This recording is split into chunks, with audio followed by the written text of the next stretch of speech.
Content on this podcast may contain elements that are not suitable for some listeners. Listener discretion is advised. Hey everyone, and welcome to episode 6 of The Crime Shack. In today's episode, we'll be telling you about a crime that happened almost 60 years ago in a town in Northern California called San Jose. For those of you not familiar with the California layout, San Jose is a city synonymous with Silicon Valley and roughly 50 miles south of San Francisco. The crime occurred in the year 1962 when the Cuban Missile Crisis almost caused a full-scale nuclear war, when beautiful Marilyn Monroe was found dead in her Los Angeles home, when astronaut John Glenn became the first American to orbit the Earth, and when our American lives were enriched by the very first Walmart opening up in Rogers, Arkansas. Veteran crime writer Carl Safakis said this crime was the most horrendous single murder in American history. So let's take a step back in time and dive into the insane mind of Dr. Geza de Kaplany. Be sure to head over to thecrimeshack.com for all available episodes and show notes, and also like and subscribe to us on your favorite podcast app. Dr. Geza de Kaplany was born on June 27, 1926, and was of Hungarian descent.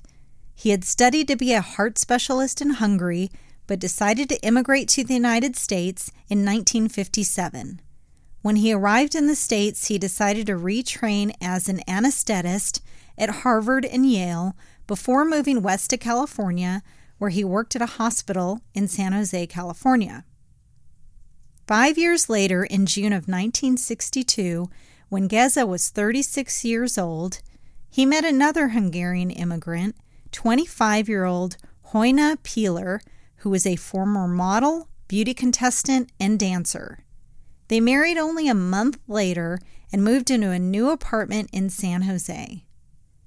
During a discussion with a mutual friend, Geza was told that his new wife may be having an affair. Although there was no evidence to prove this allegation, the rumor was enough to enrage Geza. Approximately 2 months after their marriage, on the morning of August 28, 1962, loud classical music emanated from the apartment of Geza and Hajna, disturbing the neighbors of the apartment complex. Neighbors could hear wailing noises coming from Geza and Hajna's apartment, but the cries were partly covered by the loud music. Accounts differ, but either a neighbor or Geza himself finally called the local police. When police arrived and knocked on Geza's apartment door, the doctor answered the door in his underwear and allowed the officers to enter the apartment. They quickly discovered the reason for the loud music. The officers found the naked body of Geza's wife, Hajna, writhing on the floor.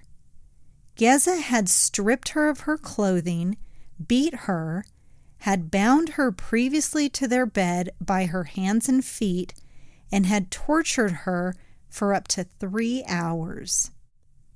The officers had Hajna rushed by ambulance to the hospital, where it was discovered that she had suffered third-degree burns over 60% of her body, and her genitals were almost completely obliterated. One of the ambulance attendants who assisted Hajna actually burned their hands from the acid that she was drenched in when they attempted to handle the body.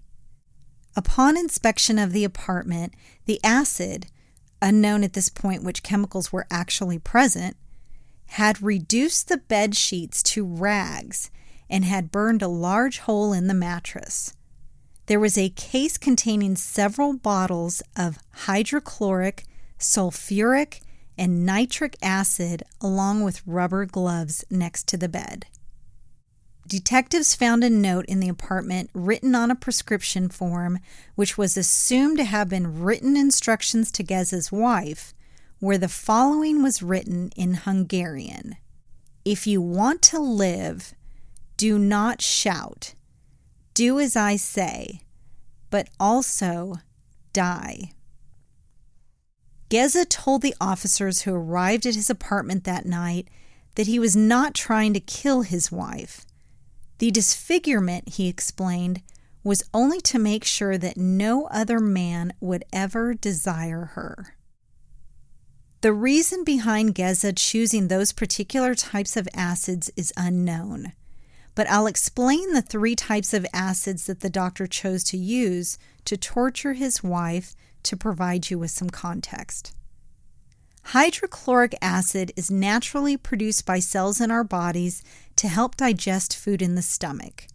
It's a strong corrosive acid that can be used to make steel for bridges and cars.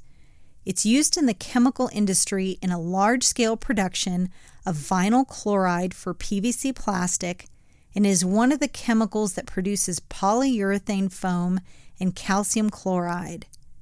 Hydrochloric acid in its concentrated liquid form is very corrosive and can cause damage such as chemical burns upon contact. Hydrochloric acid can cause eye damage, even blindness if splashed in the eyes. Ingestion of concentrated hydrochloric acid can cause severe injury to the mouth, throat, esophagus, and stomach.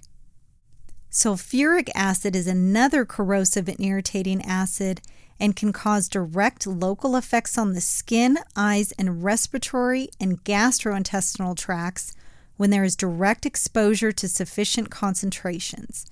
If you touch sulfuric acid, it will burn your skin. If you get sulfuric acid in your eyes, it will burn your eyes and cause them to water. The term burn refers to a chemical burn, not a physical burn resulting from contacting a hot object. People have been blinded by sulfuric acid when it was thrown in their faces. Sulfuric acid is commonly also found in car battery acid, certain detergents, some fertilizers, and some toilet bowl cleaners. And lastly, nitric acid, which is also known as engraver's acid, is a corrosive acid that can cause severe burns. Its vapor is corrosive to the respiratory tract and may cause pulmonary edema that can prove fatal. On contact with skin, liquid splashes with nitric acid may produce severe burns. There's no doubt that Dr. de Kaplany knew exactly what he was doing and how the use of each of those acids would result in the maximum amount of pain to his wife's body. When being treated for her multiple wounds at the hospital, Hajna's extensive and horrendous injuries became known. Geza had made numerous small incisions with a scalpel all over his wife's body, paying particular attention to her eyes, breasts, and genitals, and then poured the various acids into the wounds.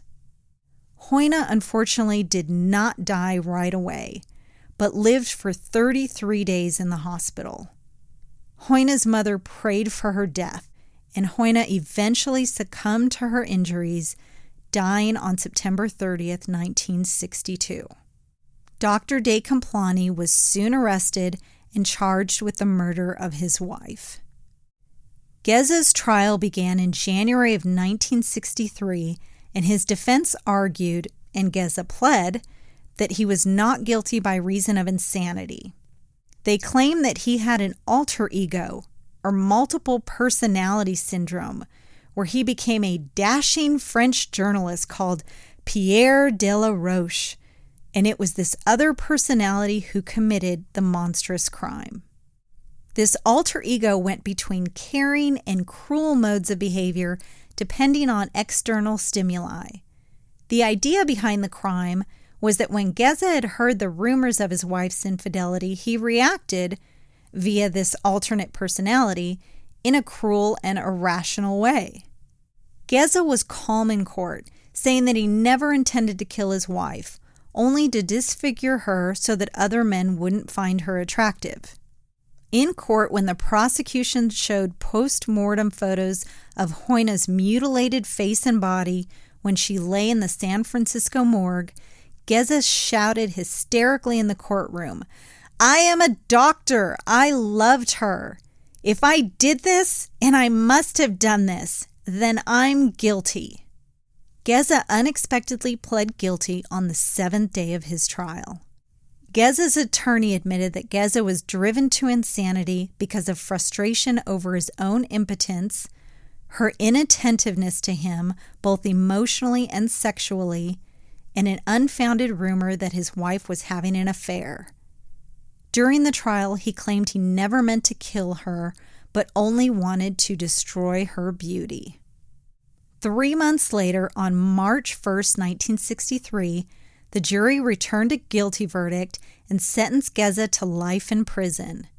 The jurors did not agree with his insanity claim, but they spared him the death penalty because they concluded he was mentally ill, though not insane. At that time, the state of California did not have life in prison with no chance of parole. The jury was assured that if they sentenced him to life in prison, he would be classified a special interest prisoner and would never be released. But this turned out not to be true, and the country was surprised to discover that Dr. de Kaplany was quietly paroled in 1975, having served only 13 years of his sentence. I don't know what's more shocking, the fact that he tortured and killed his wife with acid, or the fact that he only served 13 years for her murder. And just wait, this gets even better. Forced to defend their actions to an angry public, the California Adult Authority, which was the state's parole board, reported that a missionary hospital in Taiwan desperately needed a cardiologist with Dr. de Kaplany's skills. Apparently, Geza's parole was contingent on leaving the United States and that he serve in the missionary hospital in Taiwan, which he did, but that only lasted for a few years. As it turned out, Geza had found the Taiwan missionary himself by reading news accounts, then told the parole board, and I quote, "I will devote the rest of my life, however long or short it may be, to serving the poor in undeveloped countries whose pain and suffering I would alleviate." That pledge only lasted 4 years, and in 1979, Geza jumped bail and flew to Germany, where he found work using his Hungarian credentials. In 1980, Geza was fired from a Munich hospital he was working at when a magazine article recounting his crimes was made known to administrators. In 2002, reporters for the San Jose Mercury News tracked Geza de Kaplany down to a small home on a pleasant street in Bad Zwischenahn, Germany, where he lived with his second wife. Yes, you heard that right. He got married again, whom he met in Taiwan. Geza became a German citizen in 2000, which placed him permanently out of reach of California authorities who could have returned him to the States for violating his parole. When the reporter interviewed Geza, the doctor, by the way, he insisted on being called doctor because he had both medical and philosophical doctorate degrees, stated the following: "I have done one mistake in my life," Geza said. "I paid enough for it." He then begged the reporter not to publish his story, telling the reporter that it would ruin my life. I was insane. If Geza de Kaplany is still alive today, he would be 94 years old. Thanks for listening. If you enjoyed this podcast, please be sure to subscribe and rate the podcast on Apple Podcasts or on your favorite podcast application so you can be sure to catch the next episode. Be sure to check out our website at www.thecrimeshack.com for the latest episodes and show notes.